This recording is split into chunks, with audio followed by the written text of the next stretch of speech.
Les taux de vaccination en Égypte sont toujours à la traîne. Les statistiques officielles montrent qu'à la date de la dernière semaine de décembre, seuls 20% de la population de 102 millions d'Égyptiens a été pleinement vaccinée et 35% a reçu sa première dose. Cela n'est pas dû au manque de vaccins, car le pays nord-africain a travaillé dur afin de se procurer des vaccins. Il possède actuellement 64 millions de doses en stock et davantage sera bientôt présent au Caire, soit importé, soit produit localement, en partenariat avec l'entreprise chinoise Sinovac.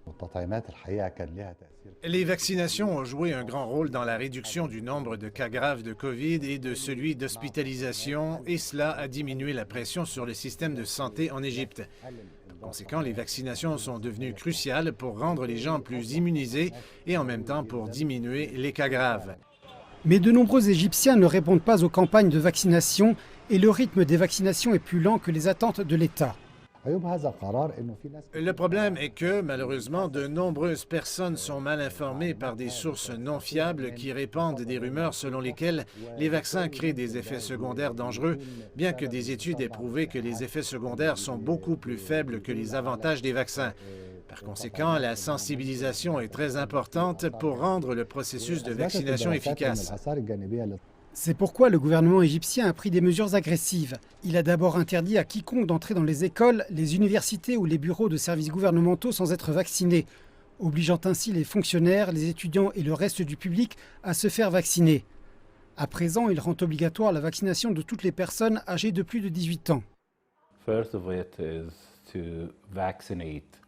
La première chose à faire est de vacciner toutes les personnes pour lesquelles il n'y existe pas de contre-indication à la vaccination, de faciliter le processus de vaccination, d'inclure davantage de personnes ciblées dans le processus de vaccination, et c'est ce que nous faisons ici en Égypte. La deuxième chose est qu'il est très important d'introduire une troisième dose pour les personnes déjà vaccinées. Nous l'avons déjà fait et nous avons réduit l'âge des personnes vaccinées jusqu'à ce que nous commencions à vacciner les gens à partir de l'âge de 12 ans. Et la réaction publique est mitigée, quoique la plupart des gens acceptent la décision. J'approuve cette décision. Elle diminue les risques de tomber malade et réduit le nombre de cas. C'est pourquoi nous sommes bien mieux que l'an dernier. J'accepterais le vaccin si je connaissais les détails le concernant et ses effets.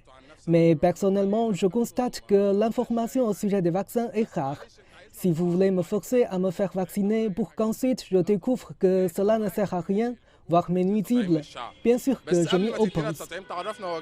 Quoi qu'il en soit, le gouvernement égyptien poursuit sa campagne, confiant qu'elle réduira la propagation du virus et de ses variants. Il espère que les dernières mesures pourront faire passer les taux de vaccination de 35 à 48%, voire à 50% de la population d'ici le premier trimestre de 2022.